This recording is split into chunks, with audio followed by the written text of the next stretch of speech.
Welcome to the Brent Daniels Real Estate Live Show, where we show you how to find millions of dollars of opportunity in any market in the United States. We show you how to find them, how to evaluate them, and how to sell them for profit without using any of your own cash or credit. Now, as always, or as, I don't know, maybe the second time ever, we're going to start really sharpening our skills when it comes to real estate verbiage. We're going to open up the show, get some action in with the chat, get the blood pumping. So, Lukey, what do we got here? Here we go. What document transfers ownership of real estate? Is it A, contract? Is it B, title? Is it C, a deed? Or is it D, a lease? What is it, A, B, C, or D? Is it A, a contract, B, title, C, a deed, or D, a lease? What do you guys think? What do you think?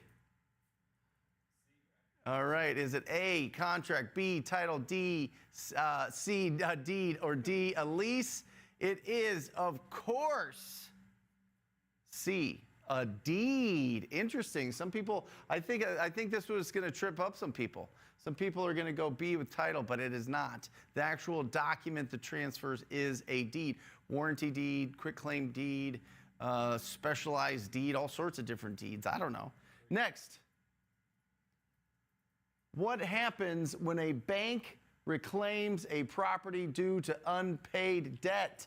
Is it A, escrow, B, foreclosure, C, liquidation, D, refinance? This is too easy. This one's too easy. This one's too easy. Oh, we got it. Here we go. Edwin crushed it. Yep, Edwin's got it. Vincent's got it. Ruben's got it. Daniels got it. Teresa, almost. It got you. It got you, Teresa. It is a deed. But here we go. A, escrow, B, foreclosure, C, liquidation, or D, refinance. It is, of course, B, foreclosure. Too easy. Give us some heat. Give us some heat. Come on. There we go. Ruben's got it. Yep. Lewis got it. Awesome. There we go. Next. What is escrow in real estate? Is it A, property insurance, B, a home inspection process, C, a third party holding funds until conditions are met, or B, a fast sale contract? What is escrow in real estate? I didn't know what this was for a long time. Like when I got into real estate, I kept hearing, or when I was kind of on the periphery, right, before I went to real estate school, I was like, what is escrow? Why do people keep saying that weird name? It doesn't make any sense to me. Yeah.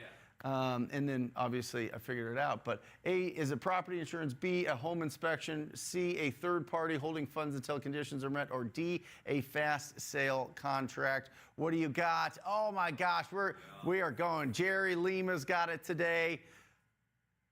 Vincent's got it today. Hanai's got it today. You guys are on fire. Come build, or Cornell.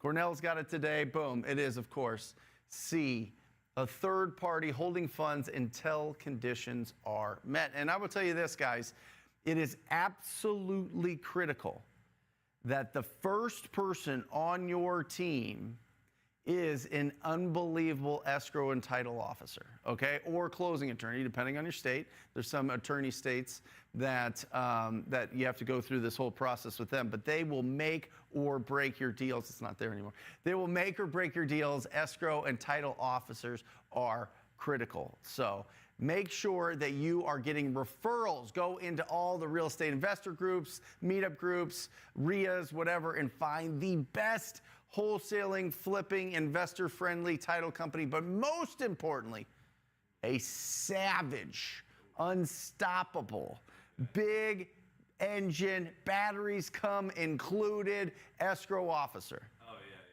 Because they will take so much off your plate when it comes with the sellers and the buyers. They're playing both parts, and they get paid very well. And the interesting thing about escrow officers is they get paid based on how many deals they do. Oh. They get a base, but then most of their money comes from actually doing those deals. And they get bigger teams and more help the more deals they do. They grow. So they're like a mini business inside of the title and escrow business. So they're motivated. Really, really motivated. All right, let's hop into it. Welcome, everybody. It's great to see you. Who am I? Very nice. Guys, make sure that you put where you are doing business. I want to say hello to everybody on TikTok, everybody on Instagram. If you want to get the full experience, go to the Brent Daniels YouTube channel. It's just, it's just shows everything a lot more, right? It's not so confined into a vertical screen or whatever else.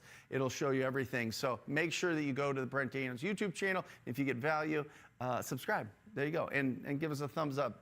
It really lets us know what kind of instruction, what kind of education, what kind of content you guys want out there. So it's really critical that we get your feedback. Okay? Awesome. Massachusetts. Oh, we got 2 in Massachusetts. That's awesome. All right, good. Put it in there, guys. I want to know where you're from. We've got Louis in Dayton Beach. We've got Jose in Palm Springs. Awesome. Great to see everybody. Great to hear from everybody. Let me ask you this. I put it up there. Put it up one more time. The quote from the one thing, right? And Matt, you could just scroll over to it. What's the one thing I can do such that by doing it, everything else will be easier or unnecessary? What is it in this business? What do you think it is, Luke? What's the one thing? What's the one thing that we can do on a daily basis in our real estate business that if we just do that, I'll give you a hint.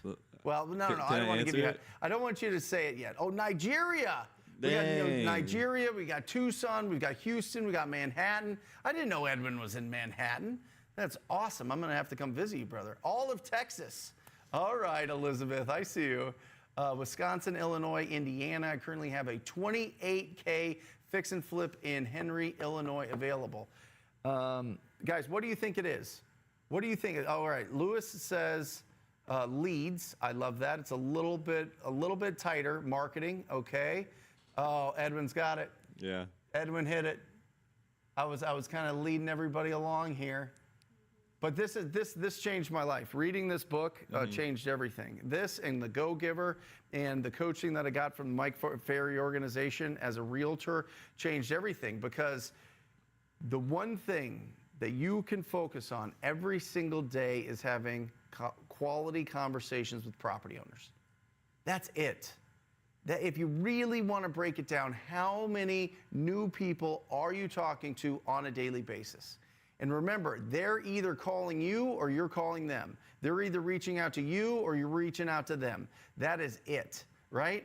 And so if you don't have a huge budget to be able to have people reach out to you, you are in hustle season, baby. Come on. You are in the streets.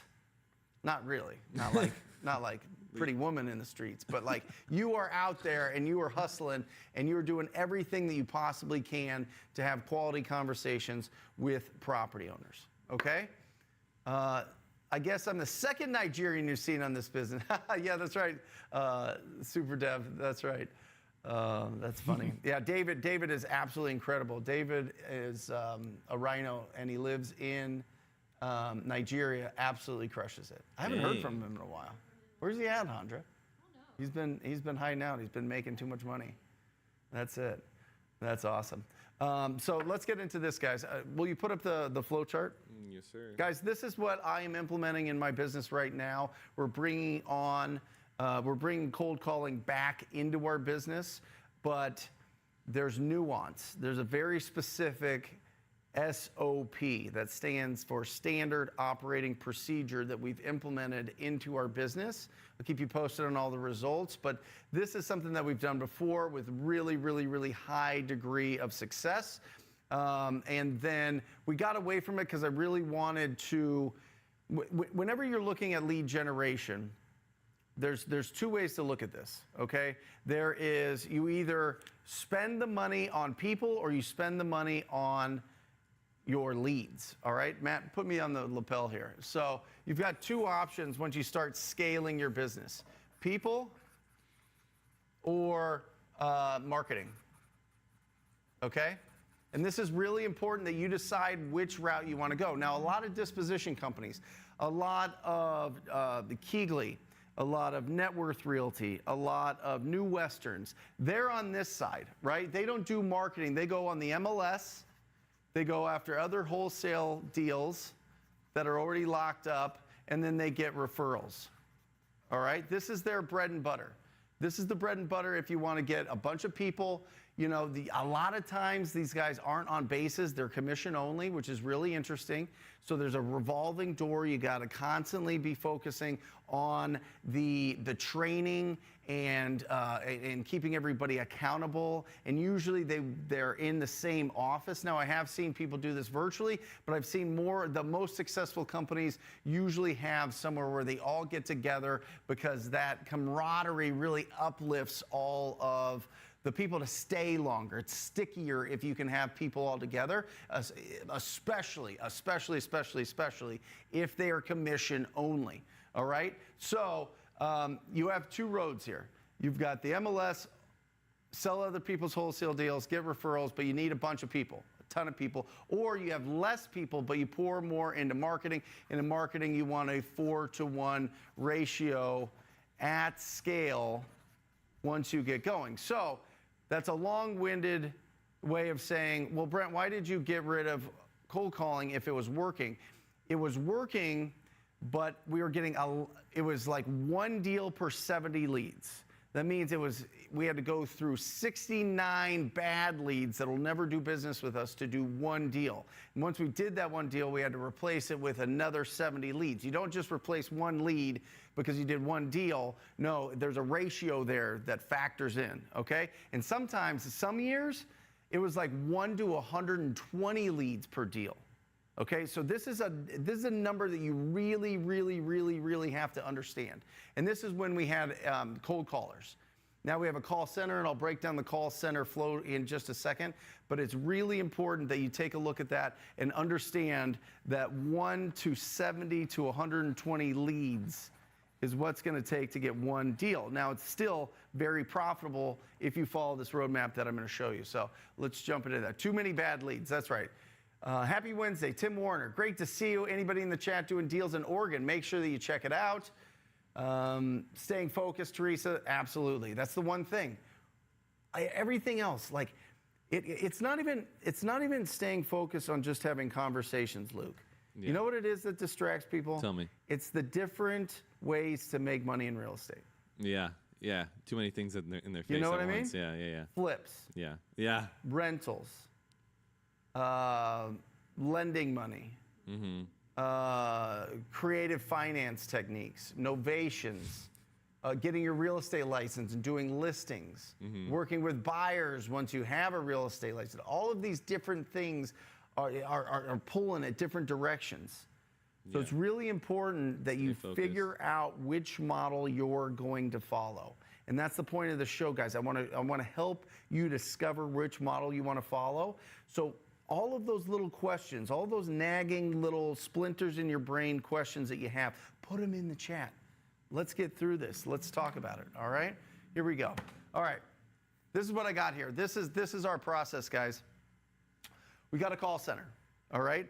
And we're about to open this up to the public, which is really exciting, at talk2people.com.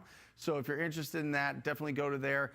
It's $2,000 a month for a full-time 40-hour a week caller. So that's 168 hours a month, and they are giving us 1 to 2 leads every single day per caller. Now, I've got 4 callers right now, so we're getting a lot of leads, and it's really clogging up. But you can really scale this huge with not a huge budget. It's $8,000.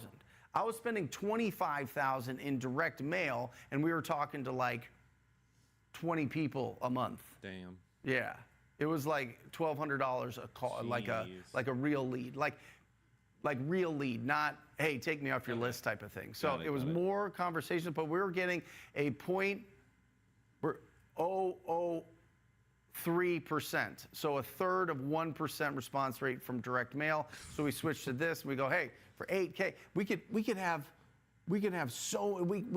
quadruple the amount that we have right now for the same budget we were doing with mail. And Yeah. so I think that this is a really smart strategy if you have the systems in place. And give it up for Luke. I literally hand drew this out this morning about 45 minutes ago, and he literally did it right there on the computer. Give him some love, Matt. Can you show Luke and how smart and handsome he is? Oh, wow. Thank you. Look at this guy. Awesome. So call center to a lead, okay? Now, a lead is somebody that says that they would consider an offer on their property. Now, a formalized lead in our world is somebody that has already made the decision that they're going to sell their house. So you can interchange this with prospect if it's throwing you off, but this is the most important part of this process, of this filter. This right here. This right here. Anybody in the chat hire cold callers and are getting leads in from cold callers? Tell me how many out of 100 leads are garbage. Out of 100 leads that you get, how many are garbage? Now, obviously, the more that you really restrict what kind of leads come in, will give you better leads and less garbage.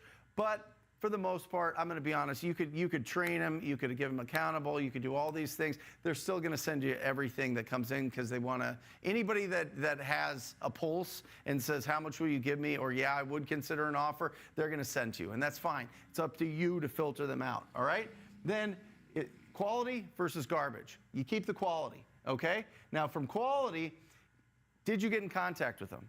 This is, guys, it is shocking how many people you're going to get from a call center that you never get in touch with again. And then you're chasing them and chasing them and chasing them. And you're doing the Google search and you're looking at their address and you're looking at the aerial map on Google and you're like, oh my gosh, this is the perfect deal. There's 1,000 cars in the backyard. It's got an empty pool. It's got a tarp on the roof. You look at the drive shot of it, right? The street view of it, and you're like, oh my gosh, this is the perfect deal. It's literally like falling down. It's a shack. It's perfect. Oh, I got to get a hold of it. And then you're chasing them and chasing them and chasing them and chasing them. So if you get no contact after 9 attempts over 3 days, then you put it into your CRM and it's automated.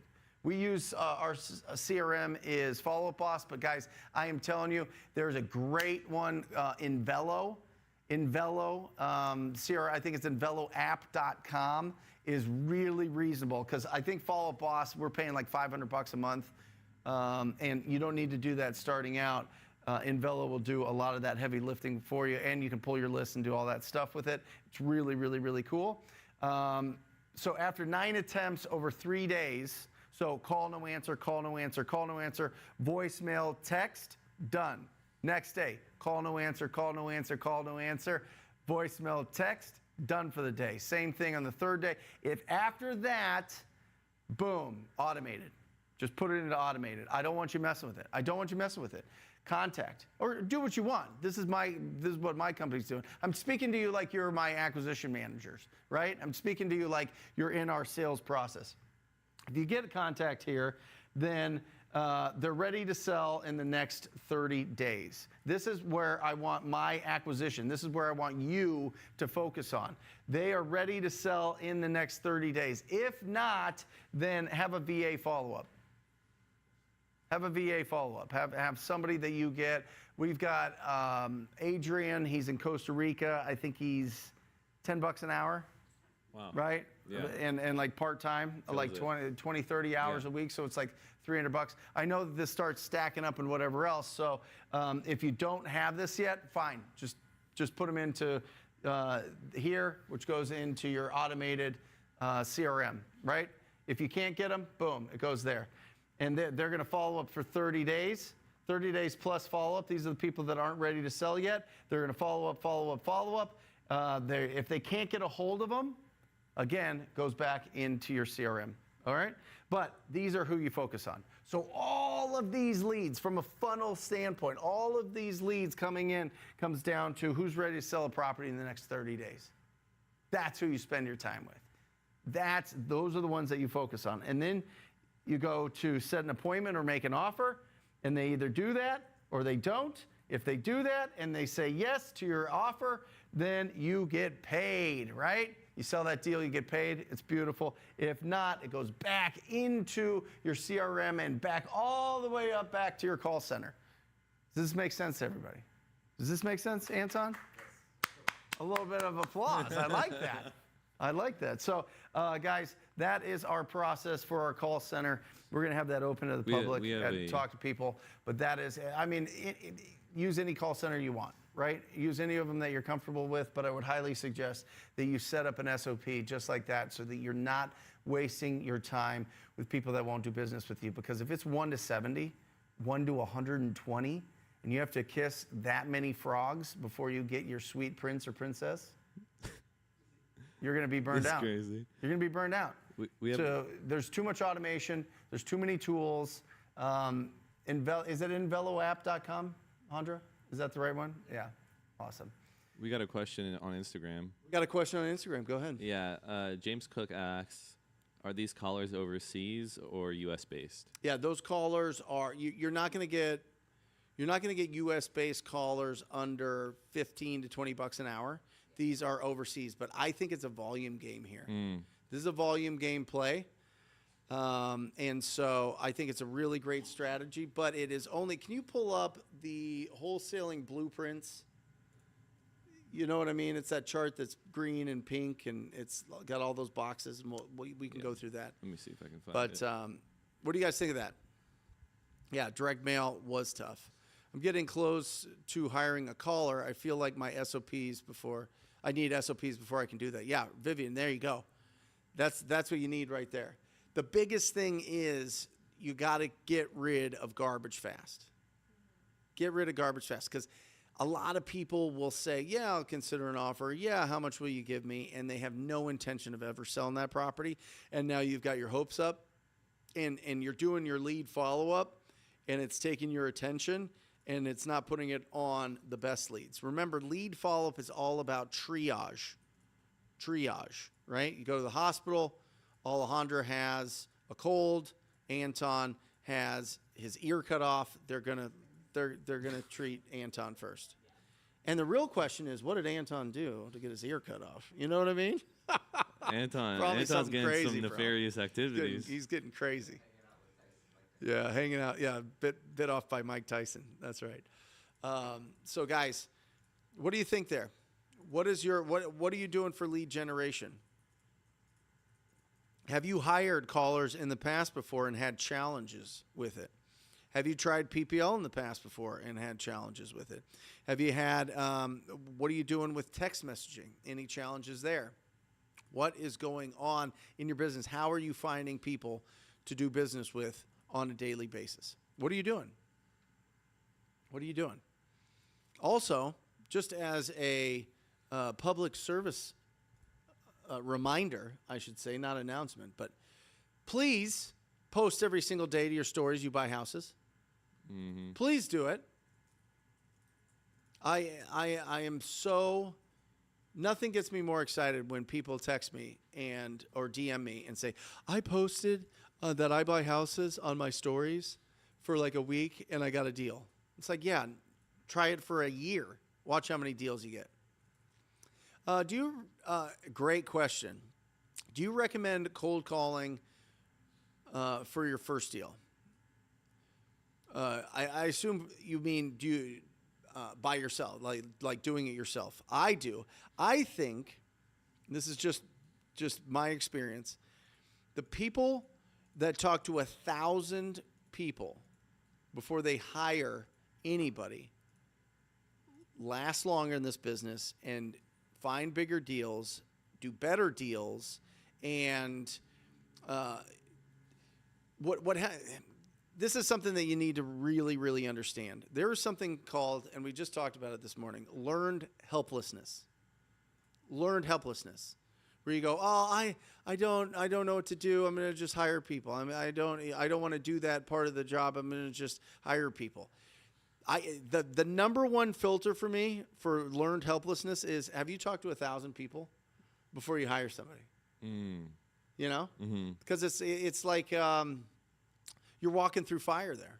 Yeah, you're building skills. You're doing the work. You're not afraid to go out there and get rejected and deal with all that. So I suggest that you talk to at least 1,000 people yourself before you go out and hire anybody. But people don't want to follow that advice, and that's fine. You can also, here's the other thing, you can do them at the same time. It could be and, not or. Yeah. You hire people to make calls, and you make them yourself. Double dip. Now you're rocking. Double kill. Yeah. Now you're rocking. Double killing. Yeah. Is that what they say? I don't know. No. Is that what they say, Handra? You've never heard that? All right. Will you put up the wholesaling avatars, please? Yeah, I've been trying to find it. What is the best time to cold call? Yeah, great question. Whenever you can be consistent. A lot of the cold calling laws, you have to shut down in certain states after 8 o'clock. You can't call after 8 o'clock or it's a real problem. So make sure, I always say if the sun's up, you're good, right? So it's kind of seasonal. But the most important thing is when you can be consistent. When you can be consistent, all right? Closing is July 31st, arranging viewing with my buyer with seller and tenant. Seller said I have apartment 1 and 3 confirmed for viewing at 10 o'clock Sunday morning. I'm waiting to hear from unit 2. Awesome. Cody, awesome. Get that deal sold. I don't know if you're talking to somebody in the chat. Are you talking to him, Handra? All right, good. He just randomly put that. Oh, okay. Well, good. Get that done. Awesome. We're waiting to pull up the wholesaling avatars. What's going on over there, boys? We're currently trying to find it in the sea of live assets.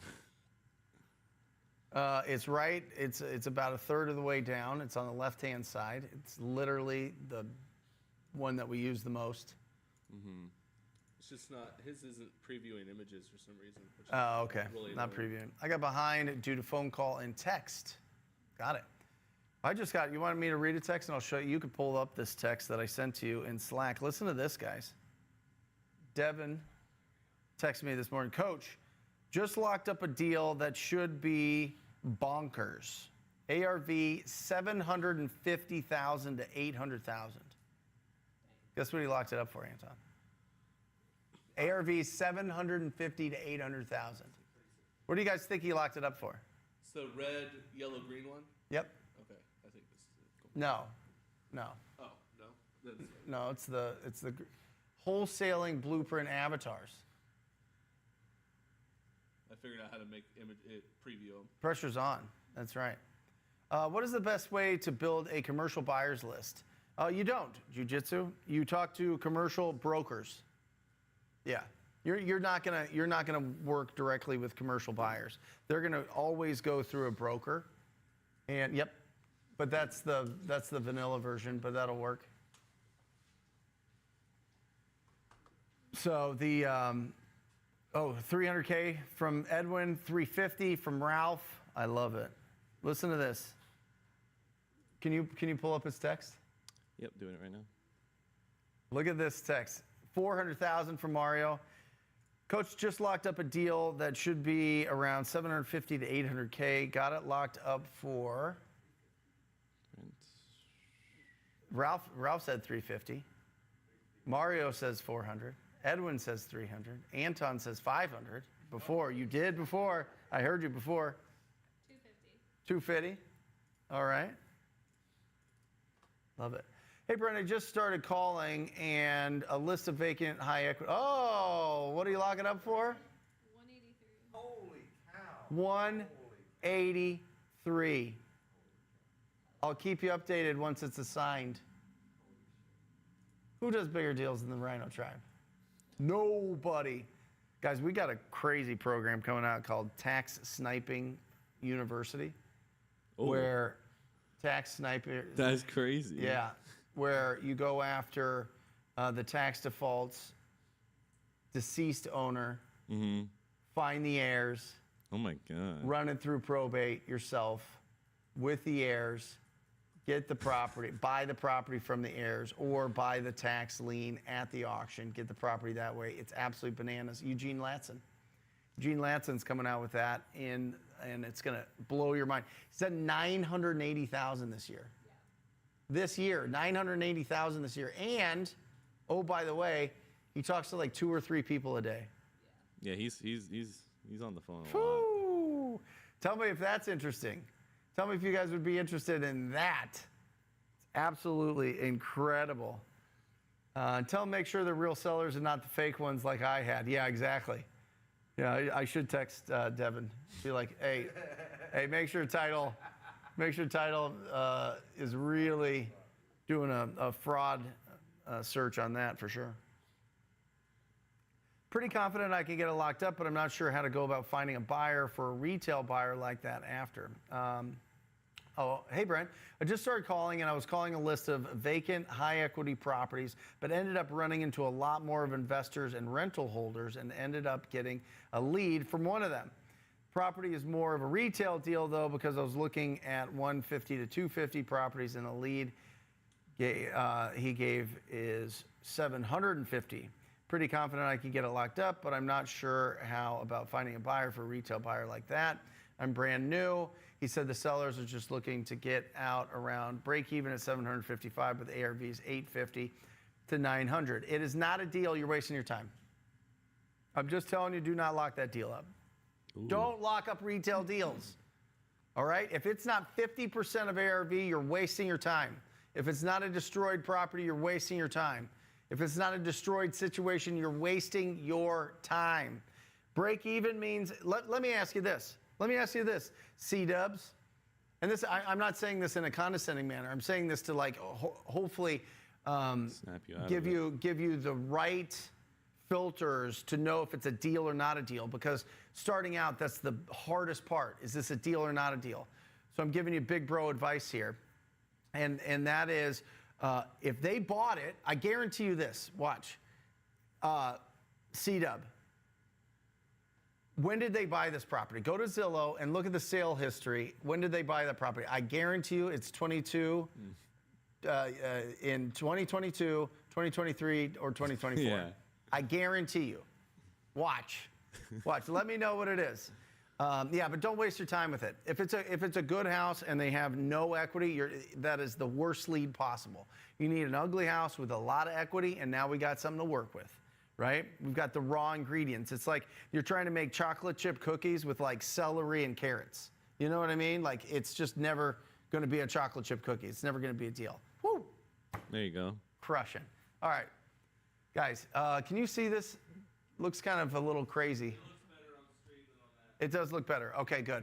Guys, this is the roadmap. This is the different avatars. So who are you? All right? Are you part-time with no money and you're new? Are you part-time, no money, and experience? What I mean by experience is you've talked to a lot of strangers. You've been in sales. I don't care if it's retail. I don't care if you've been a server, a bartender. If you've had a lot of interactions with strangers, I would consider you experienced. Okay? Are you part-time with money and new? Are you part-time with money and experienced? Are you full-time in this business, no money, and new to it? Ooh, burn the boats, baby. I like it. I respect you. That's nice. Not the smartest, but you know, sometimes hard work beats intelligence. Are you full-time, no money, and experienced? Are you full-time, you have money, and new? Are you full-time, money, and experienced? Put in the chat, guys, where are you at? Part-time, no money, new. Part-time, no money, experienced. Part-time, money, new. Part-time, you have money and you're new. Part-time, you have money and you're experienced. Or full-time in the same criteria. Put it in the chat. I'd be really interested to see what the mix is. What would you consider yourself?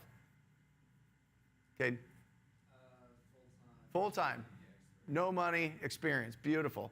So full-time, no money, experience. Can you do some direct mail? Sure. Right? You can send some out. You can send here and there handwritten cards every single day. Go buy a roll of stamps. You get the little thank you card sized, handwritten. Hey, I'm interested in buying a home in the neighborhood. Give me a call. Right? You can do that. You will do deals there. Can you get referral? Can you post every single day to Facebook? Oh yeah. Cold call or text message? What are you doing? So you've got some. Wait, you have no money. Oh, so you do have money because you have a partner. Yeah. You have a money partner. I guess so, yeah. Right. So you're in this zone. So you're part-time, you're full-time, you're money and experienced, right? Full-time money experience. You could go for all. So you went with the option of getting a VA to make calls for you. Right. What's your lead to deal ratio? It's like 1 to 110 right now. 1 to 110 leads, guys. 1 to 110 leads. What are you doing with the other 109 leads? Following up. You got to automate it. Is it like just burying you? Yeah, RE Simply, we have the drip campaign set up. RE Simply is good too. Yeah, I know that the owner there really well. So guys, what are you? Let's see where everybody's at. Okay, part-time, some money, plenty of experience. Full-time, no money and experience. Real estate is life, but do still have a full-time career. Awesome. Full-time, no money. What address would you put for direct mail with no money? Yeah, so the return address for direct mail, you want to get a virtual mailbox. Uh-huh. Get an e-mailbox. So what happens is when the return mail comes back, because it's non-deliverable, they actually scan it in, you get an email. Oh, that's cool. Isn't that cool? Yeah, that's really cool, actually. So you don't need a P.O. box, you don't need any of that garbage. Plus you now have it all digital. And Is it a monthly subscription? yeah, it's like a monthly deal. Yeah. Or yearly. Yeah, annual. Yep. So you can definitely do that. But really going back to this, guys, like hiring the VA is not until you have the budget. You need to have the money, right? You need to have the money before you're hiring the VAs. PPC you shouldn't even get into until you are full-time money and have experience. You'll just get beaten like a drum. But you can start playing around with some PPL if you have the budget to be able to do so. And then for the most part, you're sending a little bit of direct mail, you're posting every single day to Facebook, and you are, we need to change this up, Matt. I'm gonna get rid of SMS, I'm gonna put door knock. Because I think door knocking's making a great resurgence, especially with really, really, really niche lists. So really important to be able to do that. Anytime mailbox is good. There you go. There's a virtual e-mailbox. Anytime mailbox. Awesome. There you go. Any questions from the Tickety Talks or the Let's see. Instagrams? C-Dub, okay, like 1 year ago, they definitely have, yeah. Listen, guys, anytime somebody says, I just want to break even, and it's a decent looking property, they just bought it in the last few years. It is absolutely critical, guys, that you filter out every property that was not bought at least 7 years ago. Any leads that you're getting where they just bought it a few years ago, they don't have equity. You're wasting your time. It's not even good for a sub 2, right? It's not. It's not good for a sub 2. It's not good for a wrap. It's not good for any of those things. They're literally, when the market goes here, guys, right here, you got to filter out the dip. You got to filter out the dip, right? Our market was like from 2017. It was like, whoa! And then 2022 was the peak, June, and everything after that is, rah! And it's not necessarily like the values of the property, it's the speed that it takes to sell the properties, how long it takes to sell the properties. And there has been a decrease in the value. You might not really feel it, but good luck selling your house for what you could have in June 2022. So this right here is the dead zone. Stop messing with anybody that has bought it after 2022. I would even go as far back as you probably want everybody that was here because they got a little bit of equity, but now it's back down here. It's gonna be tough to eat. I would go back at least 7 years. I would go back to 2018. I would maybe even 2016, guys, if you really want to get gangster. If you're just starting out, get real. Go back 10 years. They have to have 10 years of ownership or you're not messing with them at all. Does this make sense? This is the dead zone. This is where so many people are. There's so many people that want to sell their property in the dead zone because they're like, oh, crap. I bought my house and now I got to move and now I got no equity, or I broke up with my wife or husband or partner or whatever it is that people want to call their significant other. and then they got to get out of they can't afford the house anymore, or whatever it is. They lost a job, all of these things. There's nothing you can do for them. Nothing. They can either pay their mortgage or foreclose. Sorry. They can do a short sale, but we don't want to mess with that, right? So go back, and don't mess with anybody. It should be a alarm. Can we clip this? Let's make this a clip, all right? It should be an alarm in your real estate investing brain. If they say they bought it after 2020, it's not a deal. It's not a deal. I'm just saying it right now. Boom. I love it. That's going to get so many views.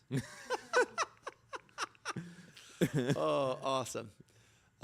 If you don't have money, wouldn't recommend direct mail. Yeah, this is just piecemeal, Ralph. This is just something bootstraps where you do handwritten cards at night. You send out 5, 10, it's not going to change your life, but you'll get a deal or two a year. You know what I mean? It's not going to be the backbone. It's not going to be in the DNA of your business, in your marketing, your marketing plan, but it is something that can listen, momentum matters. If we're just not doing anything, if we've got a full-time job and we post one day, we post once a day that you buy houses, that's great. And you send out 10, 15, 20 handwritten notes to the ugliest properties that you can just drive around and find. It's momentum. It's just taking action every single day. All right? Good. How much money for PPL? Ooh, I love it. I don't think that you can get into PPL. So there's steps to your marketing Budget, okay? There are steps. Step number 1, this is phase number 1, is you got $0 to 2K. That's your first, this is for your marketing budget. If you're here, you can get the call, so you can have one caller. Now remember, if a caller is giving you 1 to 2, let's say they give you 1 lead a day. That's 5 leads a week. That's 20 leads a month. They should be able to get you more than that, but let's just say it's on the low end. It's going to take them 110 leads. We'll go with 110 leads to 1 deal, and you get 20 leads a month. How many months does it take you to get a deal? Okay, 5.5 months. 5.5 months equals 1 deal. Okay? This is realistic. This is real life. It's going to take 5.5 months to get 1 deal. But what did you spend? So you've got a full-time caller, so that's 10K, 10.5K equals 1 deal. You better be getting a minimum of a 30K deal, probably closer to a 32K deal for that to really work, right? Now, is there better quality lists that you can give them? Is there better processes that you can have? Can you follow up better? Can you make sure that you're really encouraging your callers to do this better, to get this down to 1 to 70, so it's more like 3 months as opposed to 5 months? Sure. But it could be 10K a deal for your call center. Right? Is that about what it is? 10K a deal? Yeah. 10 to 15,000 a deal? Can you sit here? Do you mind sitting here? Bring it up, everybody. Tell everybody who you are. Come on. Come on, Come man. on, come on. Bring it in. Bring it in. Let's put a camera on this guy. What's your name? Caden Couch, And where do you live? right down the street, Phoenix. Nice. Just moved here from Florida, Jacksonville. Nice.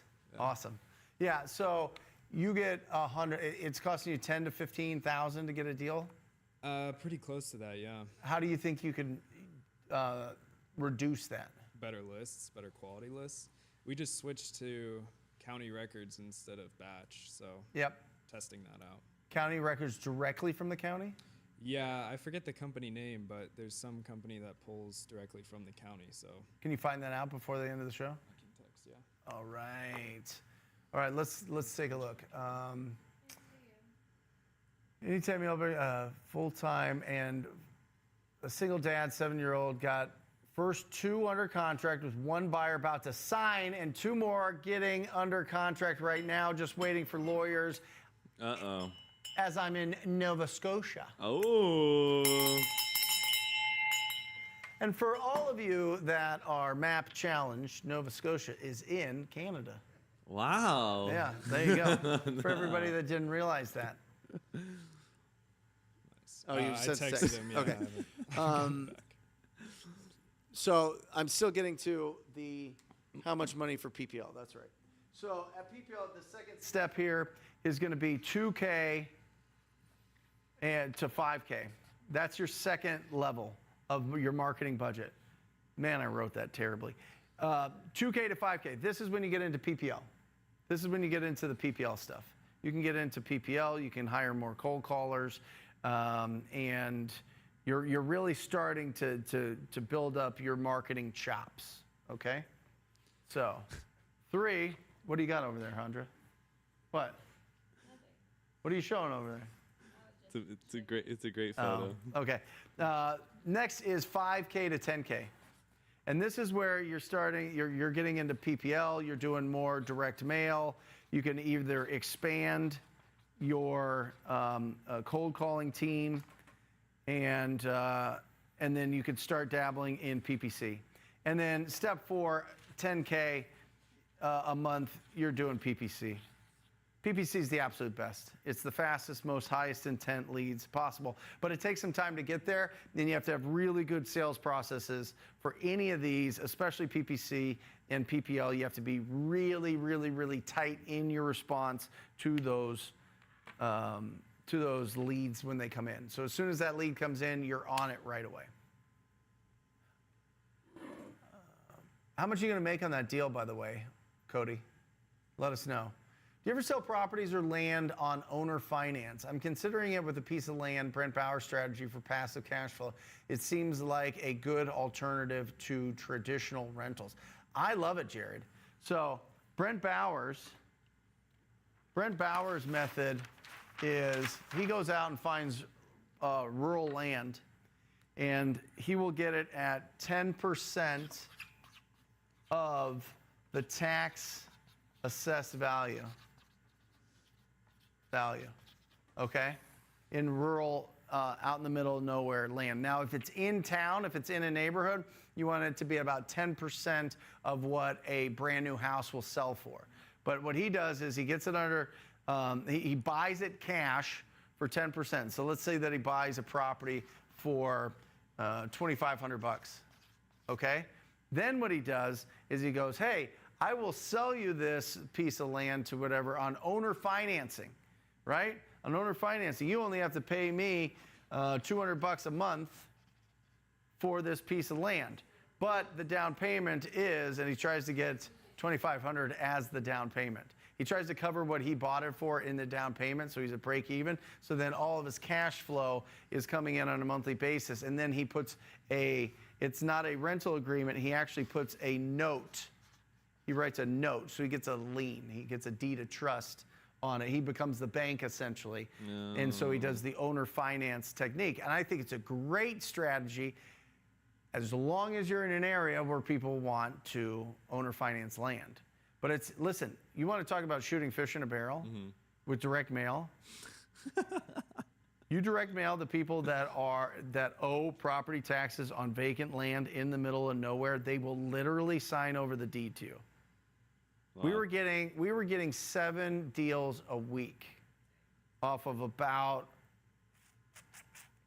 I think we were sending out maybe 1,000 mailers a month, so 250 a week. We were getting, out of 250 mailers, we were getting 7 signed. We would send them the purchase agreement. Really? In the mailer, and they would sign it and mail it back to us. Oh my God. With their phone number on it. What year was this? This is 2018. Wow. This is what I started with Jeremy. The problem was our average deal size when we went to go, we would flip these. We would find buyers. We would assign them essentially. We wouldn't even close on them, but we were making like $300. But you guys did it so $300 a deal. so often. You know what I mean? Like that doesn't even buy sushi. Oh know? yeah, what type of sushi you doing? Well, obviously the finest. You know, a blowfish. You know, isn't that the most like expensive Blowfish and is deadly? crazy. Right. Anyway, yeah, that's what, and it's a great strategy. So he gets. Brent, I think, is between $15,000 and $20,000 a month in these payments from notes from just doing that strategy, and it's really cool. And it's a really great strategy. He lives a really great lifestyle. He doesn't get that big. It took him a while to build that up, obviously. You know, and then there's a lot of default, and when they default, most of the times people are really cool. They'll give you back the deed, and then you can resell it again. And so the toughest part there is not getting the deals, it's selling the deals on owner finance. Yeah. I think it's a great strategy. It just depends on what you want to do. I think it's a great strategy for people that this is something that's total side. It's a total side hustle. You know what I mean? I want to keep my job. I just want to do something on the side that I can build up my monthly recurring revenue. No. We have a question. What do we got? Naptown on Instagram asks, Brent, if you had 30 days to get a deal, how would you do it? You got to go PPL. Okay. Yeah, PPL. There you go. Yeah, PPL. Well, listen. The biggest deal is going to be PPL. You can easily go on. I won't say easily. I don't want to make it seem like everything about this is easy, because when you're starting out, everything feels awkward and hard, and you're really unsure. So I want to be respectful of that. You can go on the MLS right now and find deals. You can go on the MLS right now and make a ton of offers with properties that are sitting on the market for a long time. But you better have 1% earnest money, you better have proof of funds, and you better be real familiar with your realtor contract in that area and what verbiage to add to that realtor contract to make sure that you can wholesale that property, okay? As long as you have those things, you can go MLS. I go straight to PPL because you can go to iSpeed to Lead, you can go to Property Leads, you can go to Motivated Leads, depending on your budget. Motivated Leads is probably the highest. I think they're $300 for every lead. And then Property Leads, it fluctuates, and then iSpeed to Lead has some really great deals on the outskirts. You can get a deal. This is all RJ Bates does live on his YouTube. Yeah. He gets iSpeed to Lead. These are inbound leads. He calls them up and locks them up on the call, right? That's how you do it. It just depends on what your budget is. You know, if you have zero budget, post every single day to Facebook. Get your Facebook friends up to 5,000 that are in the community that you want to work in, and you're going to have to make offers on properties that are already for sale, or you're going to have to sell to your buyers of other wholesalers' deals. There you go. What if you don't have any money? Rafael Cortez is coming in, Lewis, in about 7 minutes. Rafael usually shows up at 11 o'clock Pacific Standard Time, and so he'll talk about all things door knocking. So get ready for that, guys. We've got a great show. Yeah, it's packed How's tonight. the show going? It was great. Are we feeling good? Guys, how are we doing today? Are you guys getting a lot of value out of this? Yeah, awesome. So It's called Goliath. Goliath. I guess they're new, so they were pulling county records for their own team, Yep. and then they thought, oh, we can monetize this, so they started doing it at scale. And you just started? Just started. So we'll let that breathe last for about week, 90 days, Yeah. and we'll see what the results are. See how it goes. Hopefully it's good. So 110, so 109 of those leads, what are you doing for follow-up? So I have different categories. So I have uncontacted. For uncontacted, you said 3 days, 9 phone calls. So we're doing 9 phone calls a day, and for 14 days. And then Every lead? every uncontacted lead, yeah. You were doing this? We have a VA, Got it. yeah. Yep. And then we have lead bucket, which isn't crazy motivation.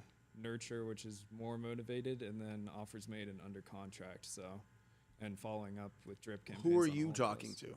Which bucket? So I call new leads and some uncontacted, and then the drip campaigns. Every new lead? Yeah, every new lead. Even if you look it up and they have no equity and it's a beautiful house or it's listed or anything like that? Yeah, I wasn't, and then you did that interview with CJ. Yep. About the retail. He was saying that word doesn't, exist in our company. So that's what I started doing is even if I pull it and it seems like not a deal, I'm going to call it anyways. Yep. Yeah. You should be only calling ugly houses that were bought more than 10 years ago. Yeah. That should be your filter. Yeah. For real. Everything else goes away, and then you should do call. Can you get a hold of them? Nope. Great. Pass it off to your VA. Yeah. You know what I That's mean? usually how it goes. Yeah. Yeah, but I think you're messing around with too much nonsense. Really? Yeah, I think you're probably talking to you're something's going on there. 1 in 110 makes me think that you're getting too many leads, and it's hiding the best leads. Yeah. Well, leads to a contract is like 1 in 60, but we've had about a 50% fallout. So. Because virtual. Yeah. Oh, good stats. Yeah. Guys, put your stats in here if you guys have been doing it with a call center. All right. We got a question on Instagram. Yeah, question on Instagram. What do we got? D Fritas asks, how far do you think I should go out/radius of the outreach from a metro city? Also, PPL out here in the Pacific Northwest that works well? ? Yeah, I would say property leads, iSpeed to lead is probably your best. Maybe lead Zolo. I would test those out. Motivated leads is just they're really high quality. The owner was running a pay-per-click agency, so is real familiar with Google. The PPL is a mixed bag. You're going to get cold call leads, you're going to get text leads, you're going to get Facebook leads, you're going to get YouTube leads, you're going to get SEO leads, you're going to get pay-per-click leads. If you don't understand those acronyms, put it in the chat. There you go. I'll break it down. But you'll get a mixed bag. The more Google leads, the higher quality. Yeah. So motivated leads is like $300 every lead, but it's a higher quality. Gotcha. Right. But listen, I'm going to break this down in a second. The goals in your wholesaling business and some acronyms that I think are really important just as a business person in a second. But yeah. So what was the question? Did I answer the question? Yeah, you did. You did. And then the how far of the radius? Oh, should how far the outreach? radius? That's right. I would say within 90 minutes of driving is really good. 45 minutes first. I would keep it 45 minutes. Once you run out of that, if you have to expand. Gotcha. I like the quality of the distress. The more distress, the more layers of distress. They owe taxes. It's ugly. They have code violations. They are behind on their mortgage. All of these things, and stack all the lists as much as possible. They're absentee owners. They don't live there. Whatever else, stack all those first. Get the highest quality, and once you burn through those, then expand out, and then come back in and get less stacked lists, less layers of motivation lists. Does that make sense? Yeah. Yeah. Yeah. Handra, what are you eating? Chex Mix in the house. Nice. Not sponsored. Sponsored. Come on, Chex Mix. All the shows are great. I wish there were more time in a day. Thank you, Teresa. Any recommendations for CRMs to automate follow-up for people in the $0 to $2,000 range? Enveloapp.com. Enveloapp.com. It's phenomenal. They have they've got a 2.0 release that came out.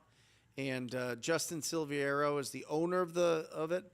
He's a direct mail monster, but he has built in incredible automations, and it's very, very reasonable compared to all the rest of the CRMs. Very reasonable, very good. We use Follow Up Boss, but it's robust. It's built on Go High Level, and it's not anything that you need when you're starting out. How can I get the Ugly House's Big Checks TTP t-shirt? Oh. We'll send you a t-shirt, Brandon Mitchell. Do we have Brandon Mitchell's? Brandon, send me a DM on Instagram with your... He's been on every show. He's the best. Yeah. Brandon, we got to fly you in at some point. Amen. Fly him in. Get like one of those cool thrones. Oh, the throne. You know what I mean? Just pepper him with questions. There you go. Be great. That's a good T-shirt idea, though. How do you pull a code violation list? Also, how do you get the most up-to-date probate and tax lien list? It is all going to come from your county. So a lot of areas, so the code violations typically is done by city. It depends. That's what it's done here in Arizona. It could be different around the country. It could be county. It could be township. It could be whatever. But usually it's the local, I don't even know what you would call it, whatever, municipalities. I don't even know if that's right. Oh. Anyway, it's local. Go to your local city or town sites, and they'll have code violations. It's usually in the neighborhood services department, and you can find that. Just Google it up, find it. And then the tax defaults and the probate list, you got to get it. Probate, number one way is U.S. lead list. U.S. lead list is gangster. U.S. lead list is unbelievable. If it's available in your market and you have the budget for it and you're not getting U.S. lead list, you are being a silly goose.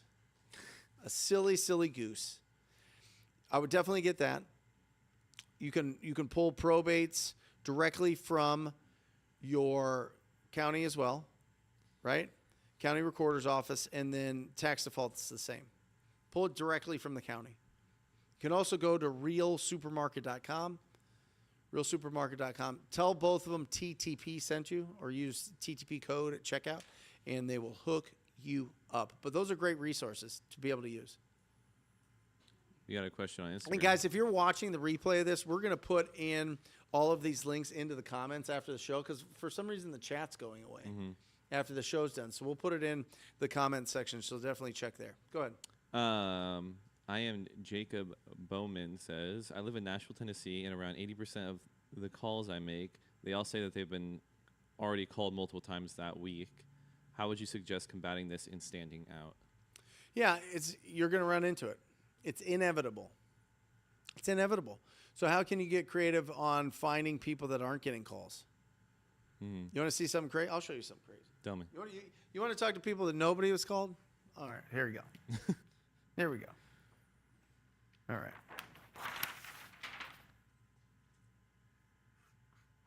This is just a taste of Tax Sniping University.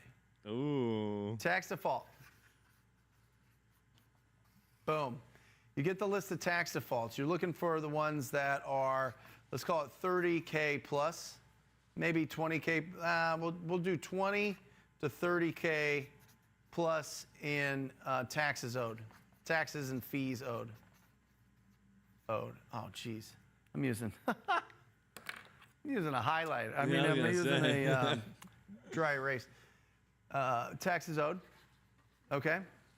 And then you want to get the addresses, skip trace it through Skip Genie. Skip Genie is going to tell you if that person's deceased. If that person is deceased, then you want to, Skip Genie will give you all the relatives, typically, and call them. Call relatives. And any spouses or whatever, spouses. If there are none, and you can't get a hold of anybody, but there's so much tax, there's so much tax, hire a private eye. Private investigator, and typically between $100 and $200 an address. There's the rub. There's the onion, as they say in this whole thing. Oh, that was all good. I liked all this until you said it was going to cost me $100 to $200 just to get the right contact information for the relatives. Or is it? Oh. Because guess what? No one is calling the relatives. There's a reason they're this tax default. What's the reason, Anton? They're dead. They're dead. That's why they're tax default. The family's not paying the taxes. There he is, Rafael Cortez. Bring it in. Bring it in. He's ready. He's ready. We got some door knocking questions, so we'll make sure that we'll get to that. Guys, if you have questions, yeah, thanks, Caden. Caden Couch, everybody. Give it up for him, huh? So brave. Yeah. So you get the private eye, you get the next of kin, and then you're going to have to take them through the probate, and you're going to have to get somebody that's going to be the representative for that address. And do you know what's crazy? This is Eugene. Why Eugene gets these big, massive, huge deals. Oftentimes, not all the time, not every time, but sometimes, this rep doesn't want any proceeds from this property. Why? Because they get government assistance for their monthly payments. And if they get a big check, they don't get that monthly assistance. So they're like, well, yeah, I could have all this bulk, but I get this money that I'm living off of. My lifestyle is based off of this government money that I get for disability or I get for whatever else. And so I can't have this big money come into my life. I'll just sign over the deed to you. Let that just simmer. Let it just sink in. Anyway, Tax Sniper University is going to be absolutely bananas. We're going to come out with that soon. If you're interested in that, send me a DM on Instagram, Real Brent Daniels. We're trying to get rid of the real. We talked about it yesterday. We're trying to get rid of it. We did it because everybody was putting fake accounts. But you are the real Brent Daniels. I am real. Is he? I'm the real one. People were spoofing my account. Spoofing? A lot. Spoofing is crazy. Is that what it's called? It's a pretty bad thing when you start getting spoofed. Yeah. Well, back in the day, you had to, like, I don't know, seduce some dorky guy at Instagram to get a blue check, right? You had to seduce some frickin' nerd to get a blue check mark. Yeah, or maybe line his pockets if you're a dude. I don't know how your experience with Instagram was, but all I had to do was hit 10,000 and then I got the blue check. I mean, I wasn't. Well, were you now- seducing people? Now, back in the day, you could have $1 million and not have a blue check. Yeah. Seriously. Yeah. So now you just pay for it. Yeah. Yeah. It's funny. The Buyer art of buyers seduction didn't pull on through Instagram. because they didn't have the funds together. The new buyer is big seasoned investor. Awesome. We got Is no flipping a good side hustle if you don't have a lot of time? Asked Douglas. Sure. I think flipping anything is a great side hustle. I started flipping cars. Did you really? Yeah, I used to flip cars back in 2006, 2007. What made you stop? It was just a pain in the ass to go to the auctions and then detail the car afterwards and then do all that work and then tweak it for, $1,500 or $1,000. I mean, it wasn't bad. Yeah. But then you hit real estate and you have that same amount of effort and work and time on a contract, and then you hit 20, 30. So, That's right. Yeah, it just becomes a math thing. I love it. Jonathan Odell has a great advice for you, Luke. Can we change it to bananas? Bananas at Brent Daniels, exclamation, exclamation. It looks like as an my Xbox tag. 360 gamer tag from 2009. Is it? Nice. Awesome. Let me get into this. Rafael, are you still doing door knocking? We dialed it back for the last, actually since we rolled out heavy PPC. Yep. Yeah, we're going to pick it back up, but right now we're not doing a lot of it. Yeah. Best practices. Just be transparent. Like, that's the biggest one. I mean, there's stuff going on legally that I think honestly, like, a lot of those requirements should have been in place for a long, long time.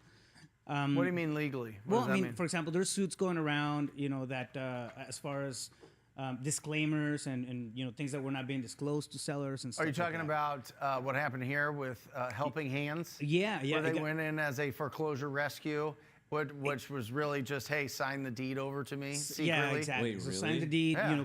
bad practices big like lawsuit. that. Yeah. Yeah, that's So, part of it. Yeah, it's part of it. And I mean, that kind of stuff became really big, right? So giving the opportunity on PPC and everything else that we have going on is like, you know what, let's let that cool down for a little bit, taper back a bit from it, honestly. But we're gonna pick it back up and go right back into it. But again, just make sure that you're transparent about what you're doing with the property. You're transparent with the sellers. Do not give them any BS. Do not make them false promises. On anything. Even more so that you're gonna be able to buy the property back, which is what some of these guys were doing back there or out there. And yeah, I mean, like you're all gonna be fine on those. So there's still viable leads. There's still leads that we pursue. We actually still hit them via cold calling and SMS. Dude, your arms look dope at that angle. Yeah, that Really? tricep. Really? With the camera that shooting tricep down is at you like that. Look at that crazy. tricep. You can't see it. What do you mean? No, your left arm. Oh, yeah. What that's do you it. mean, Look Brent? at this guy. How much protein is enough protein? Jeez Louise. Got the protein farts. This guy's on all of the peptides. All right. All the peptides. Guys, three acronyms that are what? Oh, we got a question. What's up? Raphael? Do you door knock when a no solicit sign is present? I want to say no, but we have. Yeah, sure. Yeah. I get door knockers at my house all the time. Gated community, no soliciting, like they're always there. So I would say this, I wouldn't do it. I avoided the no soliciting if it was a good looking house and there was it's not in foreclosure or whatever, because I would knock the whole neighborhood. We would go through the whole neighborhood, but I was trying to get listings too. It was like, I went out to be an agent to talk to people out there. I had no money, so I was like, okay, whatever. I'm gonna go knock on these doors. And then that's how I discovered wholesaling, really.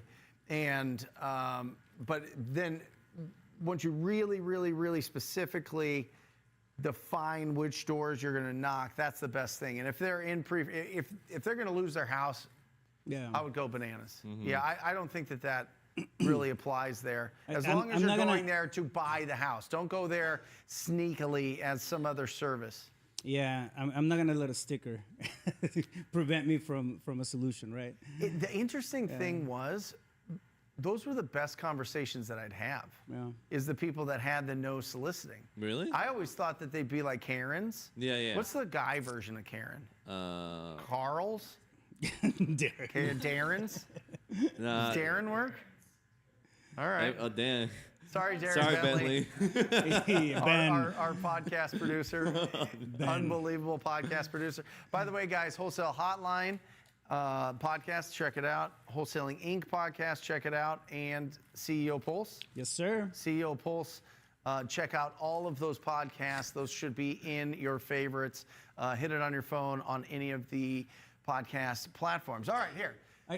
Let me plug something in there real quick. I was pretty happy just to get an update from We're the never team. going to get to this. I don't care. I'm 142 on iTunes on the podcast. Let's go. Out of a bazillion podcasts out there, which is pretty cool. You're at Let's go. 142. I feel pretty proud. Look at this 142. guy. Give it up for Rafael Cortez here.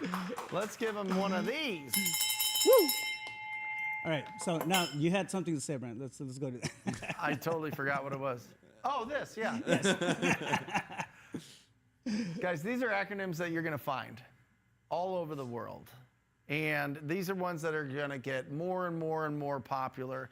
And I heard them a couple years ago, and then I heard them more about a year ago, and then they just keep coming around. And I think it's an Alex Hormozy effect. I mean, this is stuff that he talks about all the time. But really, as a business owner, the number one thing that we're looking for is MRR, monthly recurring revenue. And guys, let me just hit you with the truth stick here. MRR is not something that you're going to get from wholesaling real estate. It's not something that you're going to get from flipping real estate. But there is a path to get to MRR. There's two main paths that I'm going to talk about today that I think are going to blow your face off and really give you a roadmap to get to that monthly recurring revenue. And this is essentially just a repackaged version of cash flow, right? It's just a new term that kind of came from digital marketing. It's basically cash flow. Like, how much passive cash flow can you get into your business? How much net cash flow can you get into your business on a monthly basis? And that's how you sell businesses.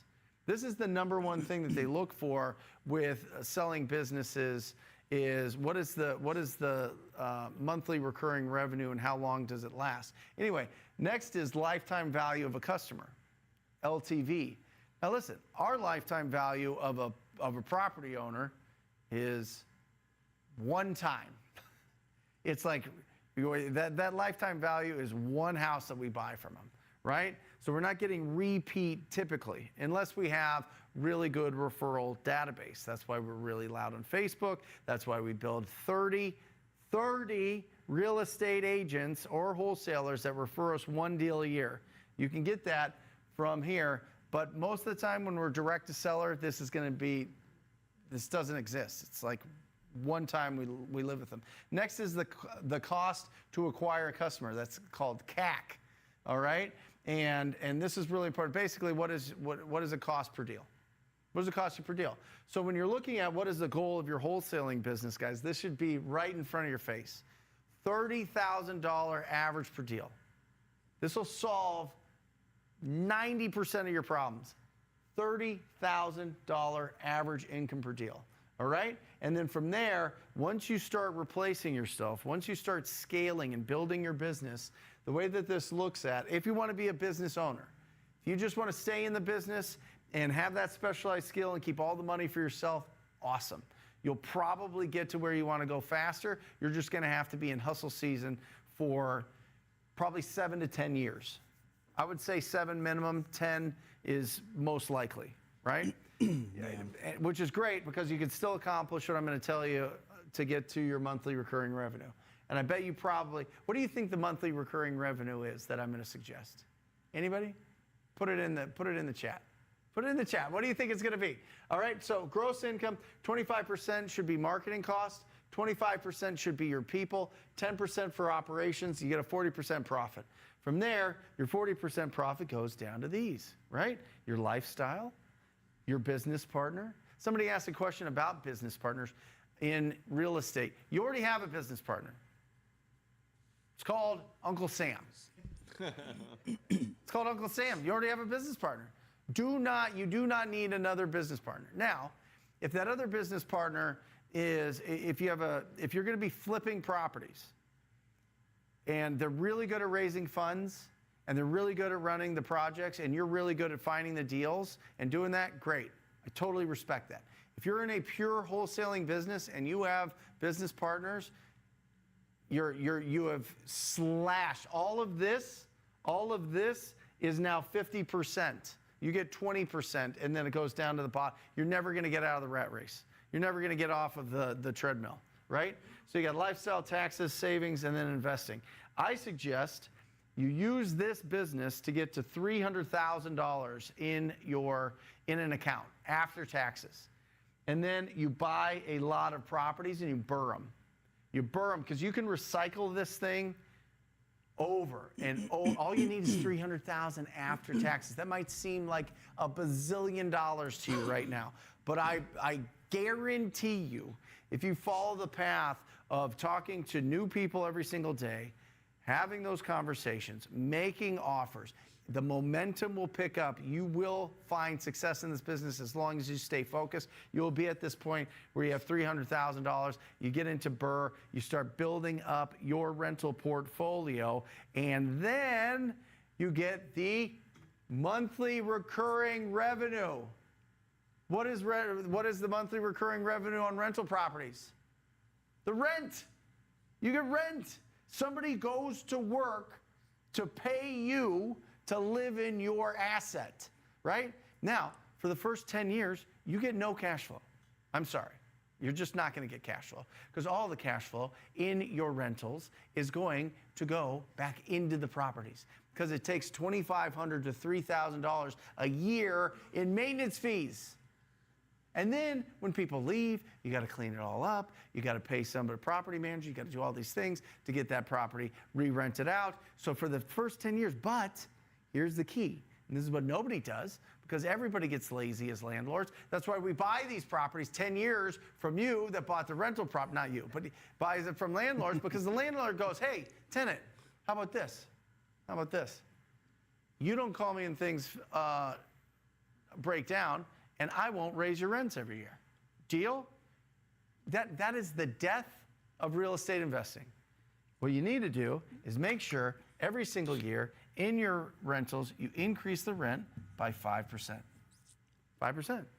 Then in 10 years, Raph, you're not making $1,000 a month in rent, in 10 years, you're making, it's even more because it compounds. It's probably like $1,700 a month in rent. And that gives you more recurring revenue. And then when they're paying down that mortgage every single month and you owe less and the properties are increasing, you sell them all, you have an exit of your portfolio, and you go buy an apartment complex. Now, your monthly recurring revenue is through the roof, and you're done. See ya. Have fun on the beach. Don't get bitten by a crab. I guess crabs don't bite you. Pinch. They pinch you. Yes. Does that make sense, everybody? You know, absolute sense, Brent. One of the first pieces of advice that I got when I got into real estate was, you don't park your cookies in wholesaling. That's what they said, right? Hold on, let me go like this. Yeah. You don't park your cookies in wholesaling. You can pop the top off completely if you want. Yeah, you park your cookies in real estate, right? Which is exactly what you're talking about in creating this monthly recurring revenue stream. It takes a while, and I feel like most people don't have the patience for it. But if you can hold on to that vision, I mean, it happens. Yeah, I mean, it will happen, without a doubt. You get to 300,000 and you start burning it up, you will get that monthly recurring, and then it's going to take another 10 years, increase rents, debt pay down, sell those single family houses. That's a nightmare, and go buy. It's monopoly. Yeah, I was gonna say. It literally sounds like Monopoly. Greenhouses, red hotel. How do you get to the red hotel? Mm-hmm. This is exactly how you do it. This has been the blueprint since home ownership has been a thing. Like private home ownership has been a thing. That's the path. You know, I did an interview with Kim Kiyosaki a while back, and the way they started, or she started, was she was looking for financial freedom, right? And then we've talked about financial freedom before, and the concept of financial freedom is like, oh, I got to have $75 million in the bank account, all cash.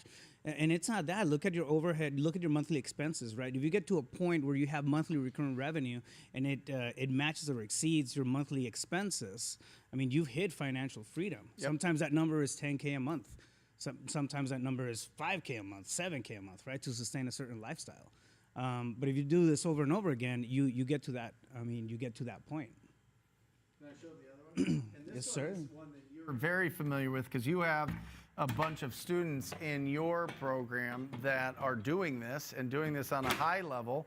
Is you want monthly recurring revenue? You want to be a business person? You want to crush it? Great. You got to be brave, because what you do is you start a TikTok channel. Yeah, here we go. My forte. And Insta, right?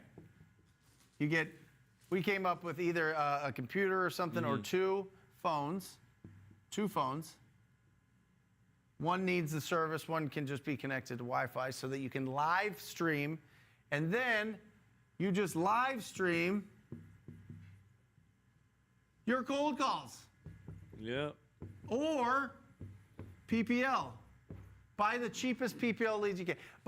Go on and call every agent that has a property that's been on the market 90 days. Call every ugly house. Get leads that you can buy for nothing because they've been in there and they're probably not going to turn into anything, but it doesn't matter, right? Because what happens here? What happens here is you set up an affiliate. I suggest you have no more than 4. No more. And they're just the tools you use. Hey guys, great to see you today. Great to see you chat. How are things going? Yeah, I'm just here at my house and I'm making calls and blah, blah, blah, blah, blah, blah, blah. I'm using Mojo Dialer. I'm using Deal Machine. I'm using, what else? CRM of some sort. What do you like? Ari Simply, and I'm blah, blah, blah. One other, whatever it is. You set up your affiliates. Guys, I'm new to this. I'm just being honest. I'm making these calls. I'm excited about it. I'm doing deals. I've done this amount of deals. I've done no deals. This is me doing it. These are the tools that I'm using. And you go on there for 6 hours a day. You just document it all day. Yeah. You just mess around, right? Yeah. 6 hours a day. It's a hangout. You're gonna be 5 dialing days a week. anyways. You're going to be doing it anyway, times a week. The real guys, the real youngsters that are Yeah. going bananas, you have one specifically, Oh, dude, he crushes. that is 7 days a week. Yeah. Yeah. Weekends, nighttime, daytime. Well, probably not nighttime, but throughout the day. And then all of a sudden, you start building it up and building it up and building up. And the companies already have the monthly billing cycles, so you get a percentage. And a lot of these affiliates guys will give you 50%. It depends. Some are, it's usually between 15 and 50% Still of the really monthly good. recurring revenue to their affiliates. This is what people are doing. You could go on TikTok right now and look for live streams of people doing wholesale real estate. This is their business model. This is a business model. I don't mind. I don't care that they don't do any deals. I don't. They make people enough. don't. Yeah. Because there's people that are going to watch that. They go, okay, well, if this person's doing it, I could do that too. I understand. And then the other thing is Discord. Yep. We should do a whole freaking course on this. I can literally go off on it. We could do a course, you Yeah. and me. You want to Yeah. do it? I'll Should we do a literally do course it. on this, guys? Should we do a course on building all this up and putting all the connections to all the affiliate managers for all the companies and all that? Because a lot of times they're like, well, we don't want to give you an affiliate because you're not, once you get going and once you're doing deals, Yeah, blah, blah, yeah, blah, yeah. blah, blah. But I bet we could grease some No, wheels there. 100%. What do you think? Oh, I think it would absolutely go. And this is stuff that people want to find out about anyways. People want to know what tech stack you're using. Like, Yeah. what kind of tools are you using? Right. What makes it easier? So Right. so it's value add content. It's not a sales pitch. It's value add content while you're still generating leads and working your deals. I mean, it's a great way of doing it. Yeah. Yeah. What do you guys think of that? I like that, the idea of live streaming as a beginner, because the best thing about it is it holds you accountable. Of course. Yeah. Yeah. Now you got a bunch of people that are like cheerleading you on, Tuning you in. trolling yeah. you, That's always fun. The trolls that come around. I mean, who cares? Live Like your your own life. VO. Just go live, have enthusiasm, build it doesn't have to be anything fancy. You could do it from your house. Get a light. $30. What kind of stack do you need for this? 2 phones and a light? 2 phones, a light, And a flashlight. and literally just. That's really it. Good enthusiasm? Good mic. That's it. Willingness to have conversations you in could- front of people? Yeah. Caden, what do you think? Caden loves it. He's going to start today. Brent, have you ever done, or do you know anybody that has done FHA JV buyout? Never even heard of that all put together. Anybody that has done FHA JV buyout? No idea. I haven't. I don't mess around too much with FHA stuff. I mean, it's government backed. I don't wanna Government get- backed. Yeah, well, to say the least. It's literal federal housing authority. Nope. Yeah. Or is it administration? No, it's authority, I think. All No, I've never heard of that, Mario. Be interesting. If you can expand on it a little bit, that would be great. We got a question on Instagram. Talk about Discord. I heard it's unsafe. No, I mean, yeah, there's some channels that if you join it, there are some weird stuff, but every connection on Discord, if you join like an official channel, you should be good at all. Then start a Facebook. Yeah. Yeah, it's literally like it's a community Do builder. a Facebook community page. Yeah. Yeah. Matt screamed out, use common sense. Yeah. No, I mean, Is that a Discord I'm- channel or No. no? What's the question? With $1,000 a month budget, what tools and resources would you suggest to assist a wholesaling business? $1,000. Yeah, you need a dialer. Okay. So you can either go with batch and be able to pull all the lists and the dialer, or with Deal Machine. Deal Machine has click to dial. It's not like a dialer, but you can click on each property and dial it up. The biggest cost is going to be What do you think, Raf? Data, like I a think deal da- machine or yeah, or a data and skip batch? tracing and all that stuff. I mean, as the volume goes, I mean, it just gets a little pricey. Yeah, I think if you have 1,000, you could use 500 of that for. Well, let's break it down. You definitely need the dialer. If you want to start Will you off, pull up Deal Machine and let me know the costs?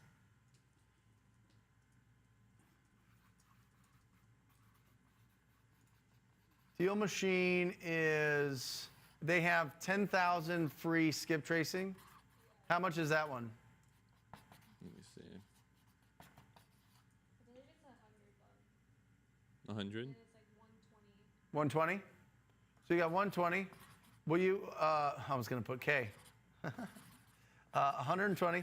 What? It's a $99 a month for 10,000 leads, and then for the Pro Pack. Pro Pack is 1,000 leads, and that's 150. 150. All right, so 150. Which I usually tell our students to get 150. I would get the 150. I would give, how much is Mojo Dialer? 100 for a single line, and then triple line, I believe is 150. 150 for triple line. Boom. So that'll do a lot of the work for you. I wouldn't get a CRM quite yet because you're just starting to build up your momentum. So you're there for 300, and then I would use 700 for some PPL leads. Sure, why not? Well, actually, Mojo Dialer just switched all of their pricing. Okay, Mojo switched their pricing. So it looks like it's an a la carte now. Okay, well, it'll be 150. So 150, 150, 300, 700 in PPL leads, or you could try to hire a caller, but I would probably just do PPL leads. Good. Yeah. If you use TTP, you get a discount on all those platforms. That's right. There you go. Bam. Come on.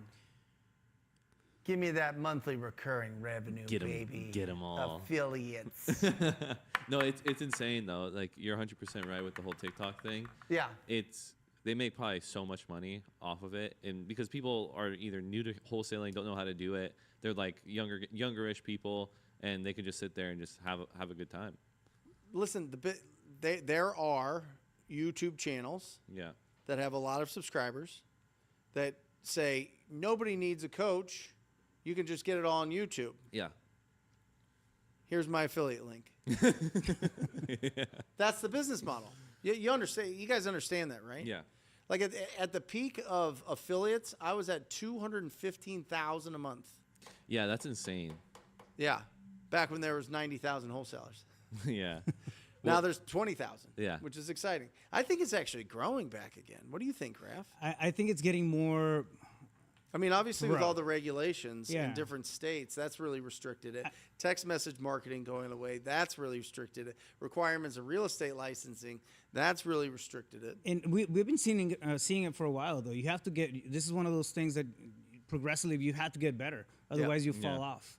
The wagon. You like either a stop filter. doing it, you get beat and you're dragged through the mud because your offers don't make sense because you don't understand what you're doing. Systems, go a long way. So it's just one of those industries that wasn't regulated. It's still not to a degree, but it's getting a lot more. I feel like there's a lot more self-regulation and improvement going on, and that's becoming the norm as opposed to just kind of shooting from the hip all the time. You know what I mean? Yep. So. Yep. Love it. Google Sheets for CRM starting out or free Podio. Google Sheets, Jiu-Jitsu, a bazillion %. Yeah. For sure, Google Sheets. It's just so easy. Yeah. In Google Sheets, you can get it on your phone. Mm-hmm. You know what I mean? If you want to make it easy, one thing that I have my students do, which is super simple, Google Sheets has a form feature in there. Take the link to the form, open the dialer, have that form open next to you. Every time you're just cold calling, pump in the lead that you had to make contact with, and it's going to populate your Google Sheet. It's just a lot easier to input. Awesome. So, super simple. Yeah. Yeah. Now some states are starting to block or regulate double closing. It's probably not the state. It might be the state jiu-jitsu, but it's more likely the title companies. A lot of the title companies don't want to do the double closings or double. Really, it's double escrows. It's not going to be double closings. There's nothing wrong with double closings. It's double escrows. And the difference there is huge. So Just to explain this to you guys and not go, it's not something that you really need if you're assigning, and we don't do a tremendous amount of them because we do mostly assignments. So a double close, are you familiar with double close, double escrow? Yeah, you got it? All right. Double escrow is the preferred, right? That means here's the seller, here's you, here's the buyer, right? And what happens is the money from this buyer actually pays this transaction, which is really awesome, right? Now, in a double close, you have to bring in your own funds. So you have to have the money here. I don't know why I drew that. I think I was trying to draw money bags. Yeah, there you go. You have to have the money to close That's this a deal. money bag on fire. And then they have, it's like a pineapple with money on it. I love it. That looks like a money bag. Then they come in with their money to replace your money, and that's fine. This will always be fine. They don't have problems with this. I don't know a single title company that has a problem with this type of thing. They might not be familiar with it, but they don't have a problem with this. This is the one that's a little bit tricky because a lot of times the title companies disclose, hey, listen, seller, the money is actually coming from a new buyer to close this. Are you okay? And the seller says yes or no or whatever. And if they do have a problem, then you go to a double close and you have to bring in your own funds. But this one, you need no money. This one, you need the connections to private lenders and be able to close that deal with your own cash. Or you have your own money. Balling out.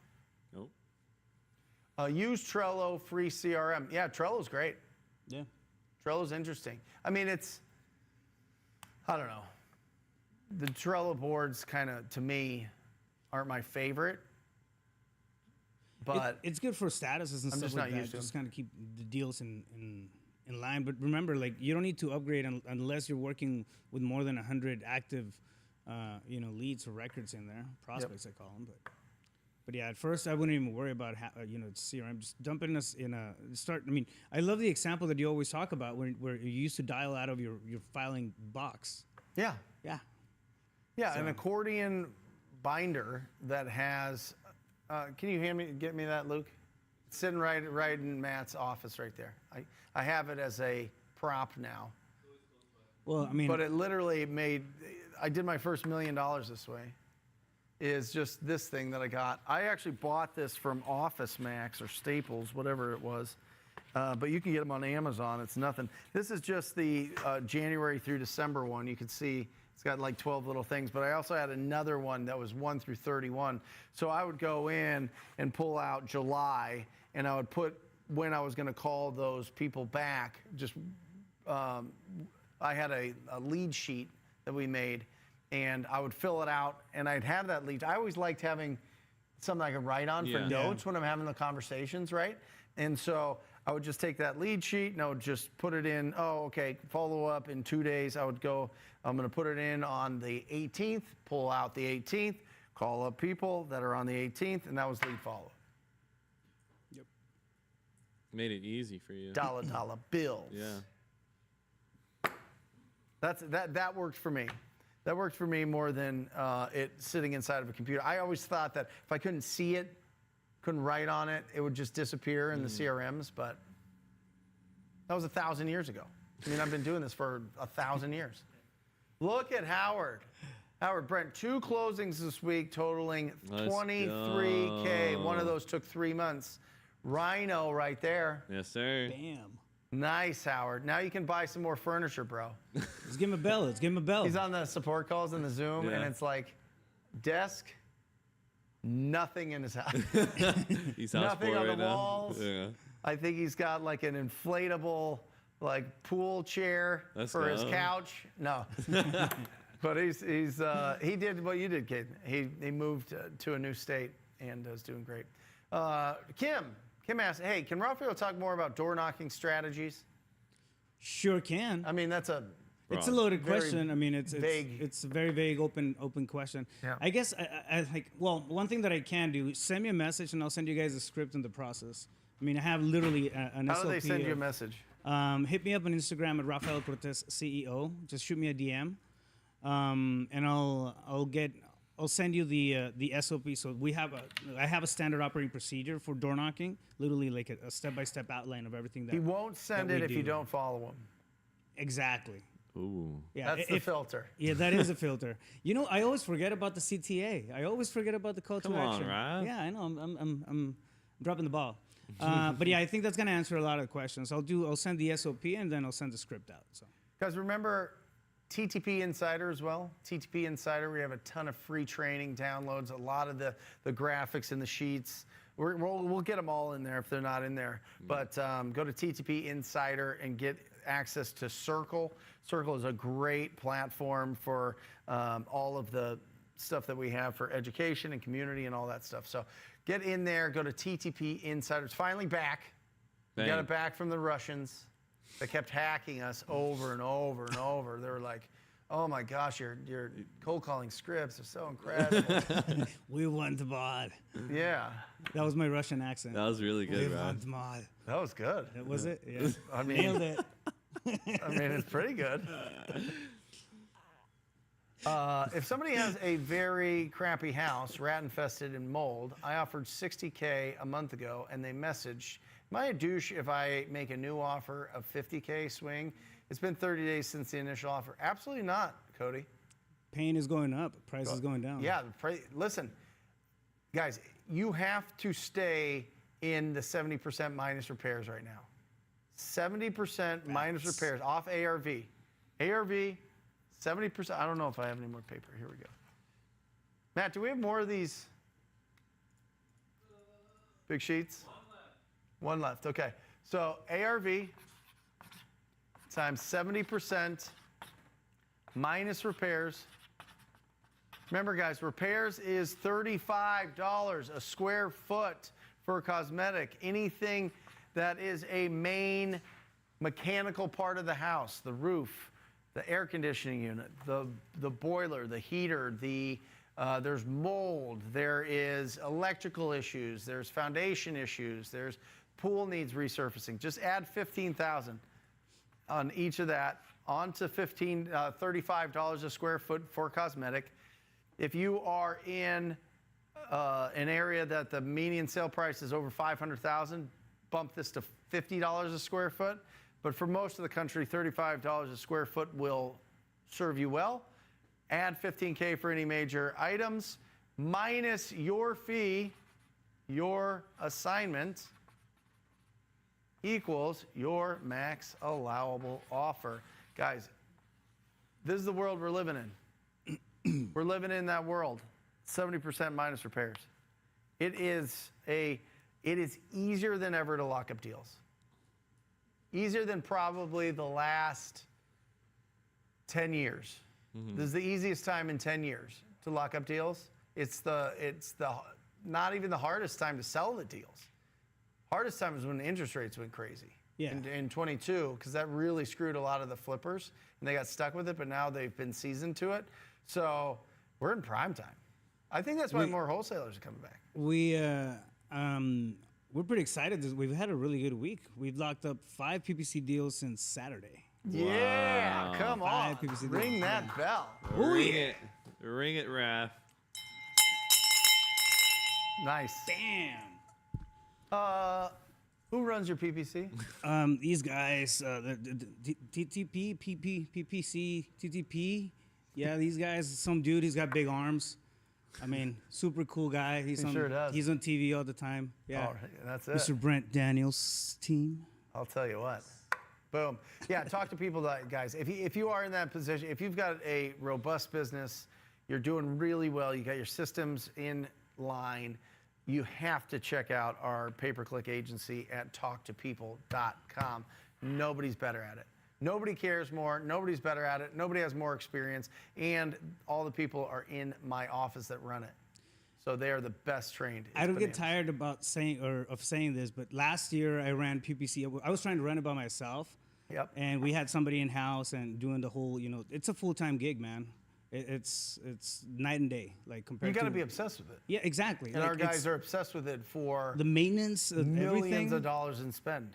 Yeah, it's incredible. You guys do a hell of a job. Yeah. Awesome. Thank you. I haven't closed a deal since 2022, made 5K. A few other deals fell apart, and then I kind of just stepped away. I want to get back in the game. I just don't know where to start right now. Talk to 5 people today. Go back to your old leads. Just call them up. Just have a conversation about real estate today. That's the first part. And then sit down with a pad of paper and a pen and go, okay, I have some experience in this. I did it in 22. What worked there? What is my marketing budget per month? Really stretch yourself. What is my marketing budget per month? Okay, is it 0 to 2,000? Is it 2,000 to 5,000? Is it 5,000 to 10,000? Or is it 10,000 plus? All right, it's 0 to 2,000 because I'm just getting back into it. Great. Am I going to hire somebody full-time to make the calls for me, or am I going to do it myself? Am I going to go for on-market, or am I going to go for off-market? Am I going to, do I have enough time in my schedule to be able to make the calls every single day, week, month, and really build the momentum in this thing? And then just go through all of those exercises, right?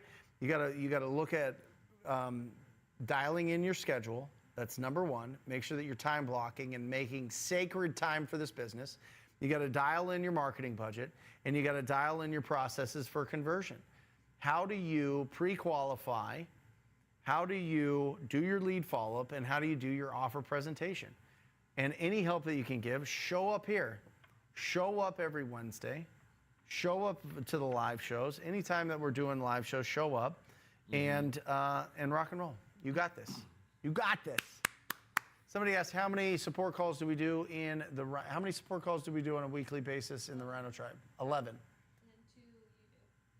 And I do 2 of those, and 9 of those are either my staff or our top producers in the group on different niches. Like, oh, I want to learn all the best systems for cold calling. I want to learn all the best systems for creative finance. I want to learn all the best systems for working with agents. I want to work the best systems for virtual, all those things. We got it all for you at the Rhino Tribe. Is that wholesalinginc.com? Yeah. Anyway, if you can share, what was Raf's old sales process for door knocking pre-foreclosures? The old sales process? Yeah.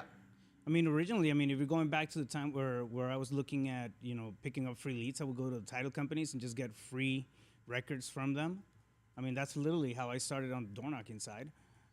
So get free pre-foreclosure records, cross-reference equity on those, and then pick 25 Are you only door properties. knocking pre-foreclosures within the first 30 days of the notice? Yeah. Or the last 30 days of the notice? No. So most deals come within the first 2 weeks or the last 2 weeks, right? There's a gap in there that's just like, it cools down a little bit. The urgency just kind of, simmers down a bit.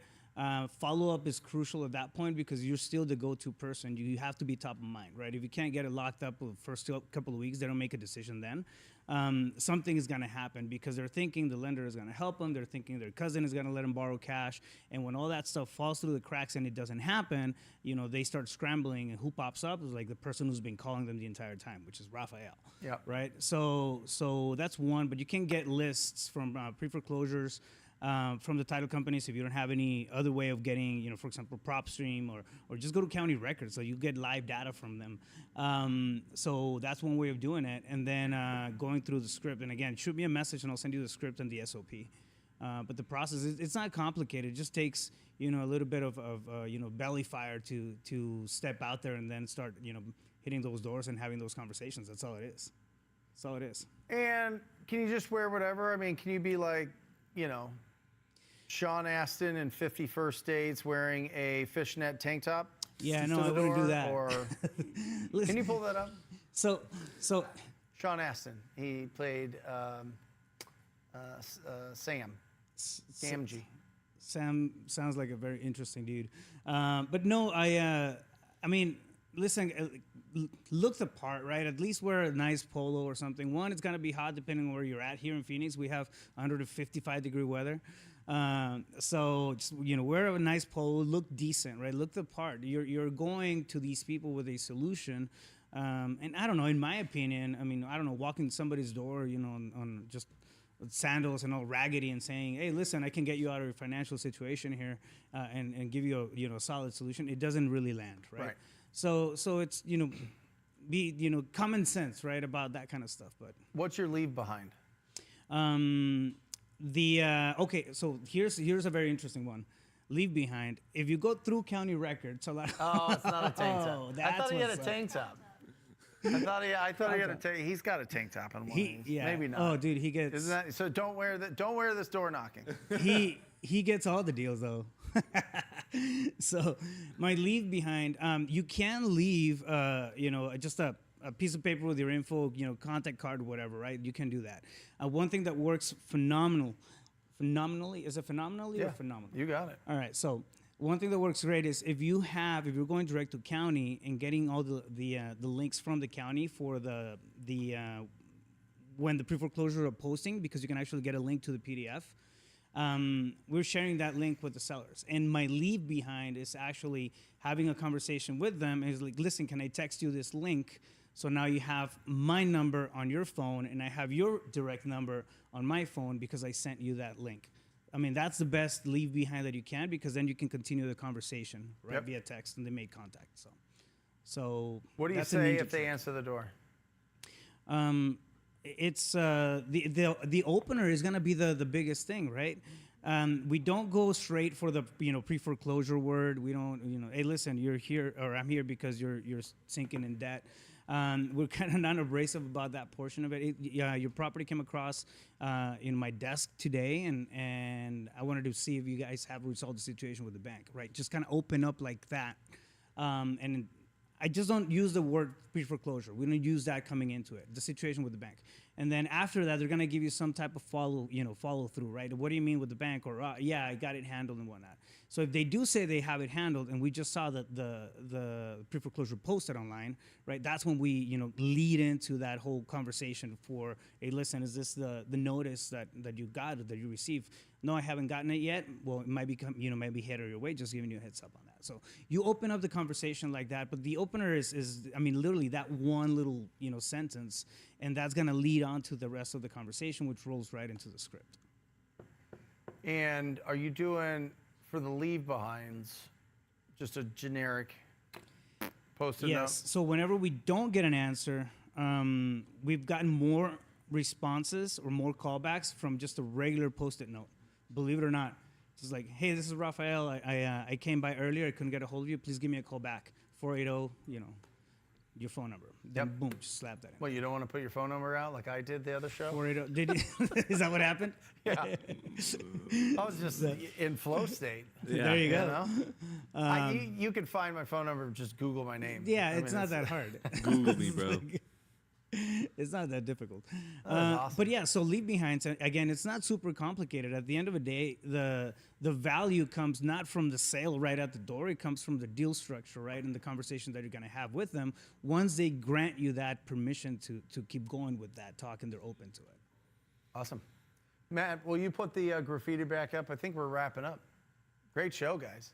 Thank you for participating. If you are not subscribed, make sure that you subscribe to the channel. Give us a thumbs up if you got value out of this, whether you're watching this live or you're watching the replay of this. This really helps us to understand what you guys want to learn about. And if you can, put in the comments section what questions you have, what kind of shows you want us to do, what are the hot topics that are in your brain. It is not just, oh, I didn't get to the live show. If you're watching this afterwards, put it in the comments. Let us know what you want to learn about or what your challenges are so that we can answer them on these shows. Go ahead, Luke. Oh, Strat Daddy says, world's sexiest Mexican. Yeah. That's great. And My then- guy. That is awesome. Well, bring it in, guys. Bring it in, bring it in, bring it in. Matt, fall us over. Nice. Come on. Come on. Come on, everybody that's here. On behalf of everybody here, Anton and Caden and Alejandra and Luke and Rafael and, of course, Matt. We love you guys.